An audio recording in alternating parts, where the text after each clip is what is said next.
जो मृतक हैं उनका व्यवस्था करनी है, वो करने के बाद उनके परिजनों को सौंपते हुए उनके घर तक पहुंचाया जाए। और अभी जो हम लोगों के पास सूचना एकत्रित हुई है वो लगभग 116 लोग हैं जिनकी मृत्यु हुई है, उसमें 7 बच्चे हैं और अभी एक पुरुष की बात है, बाकी शेष महिलाएं हैं।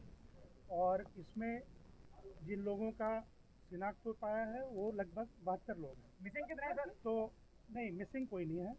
जो 72 के अलावा बता रहा हूँ वो उनकी शिनाख्त की कार्रवाई की जा रही है, उनके फोटोग्राफ वगैरह लिए गए हैं और फिर उसको अलग मैकेनिज्म से उनके परिजनों को लोकेट करने की कोशिश की जा रही है। खलनायक कौन है सर? किसकी भूमिका सामने आ रही है? इसमें कितने लोगों की इकट्ठा होने की परमिशन दी सर? शासन की ओर से जो इसमें किया जा रहा है वो मैं आपको बता रहा हूँ कि बहुत तत्परता के साथ उनके इलाज आदि की व्यवस्था की जा रही है और उनके घर तक पहुंचाने की व्यवस्था की जा रही है। जो मृतक है पुलिस के साथ वो वहाँ तक पहुंचाए जाएंगे। राज्य सरकार ने इसमें 2 लाख मृतकों के लिए और 50,000 घायलों के लिए देने की बात कही है और इतनी ही धनराशि केंद्र सरकार की ओर से भी उन परिवारों को दी जाएगी। इसमें माननीय मुख्यमंत्री जी ने एडीजी और कमिश्नर इन 2 लोगों को बताया है कि 24 घंटे के अंदर अपनी जांच पूरी करके रिपोर्ट दें।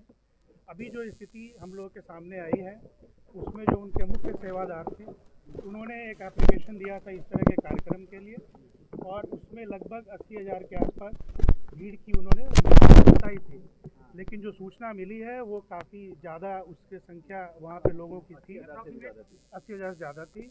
पुलिस काफ़ी बड़ी संख्या में डिप्लॉयड थी। उसके बाद भी जो बताया जा रहा है कि कार्यक्रम ख़त्म होने के बाद लोगों की कुछ प्रथा है कि उनके पैर छूने या वहाँ से मिट्टी लेने के बाद उसमें भगदड़ मची और पास में कोई नाला है जिसमें एक के ऊपर एक लोग गिरते चले गए। हम लोग अभी वहीं पे डीजी साहब के साथ जांच पे जा रहे हैं, वो देखते हैं कि वाकई क्या हुआ है। लेकिन ये मैं आपको आश्वस्त करना चाहूँगा कि बहुत सख्त कार्रवाई होगी जो लोग इसमें दोषी हैं और इसके साथ ही इसकी व्यवस्था भी की जाएगी कि इस तरह की घटना की कभी पुनरावृत्ति न हो। सर क्या आयोजक संपर्क में है इस वक्त? सर क्या आयोजक इस वक्त संपर्क है या फरार चल रहे हो? क्या उनके ऊपर एफआईआर होगी, कार्रवाई? बिल्कुल होगी। इतनी बड़ी घटना है तो बहुत सख्त एफआईआर होगी और बहुत सख्त कार्रवाई होगी। ये जो बाबा है सर, इनके खिलाफ पहले भी मुकदमे हो रहे हैं, मुझे प्रशासन की बातें नहीं मानी थी और कोविड के टाइम पे भी बहुत सारे लोगों को इकट्ठा तो कैसे इजाजत दे दी? इजाजत कैसे मिल गई सर इनको? कौन लाभ है? एसडीएम ने परमिशन दी, किस बिना पे परमिशन दी?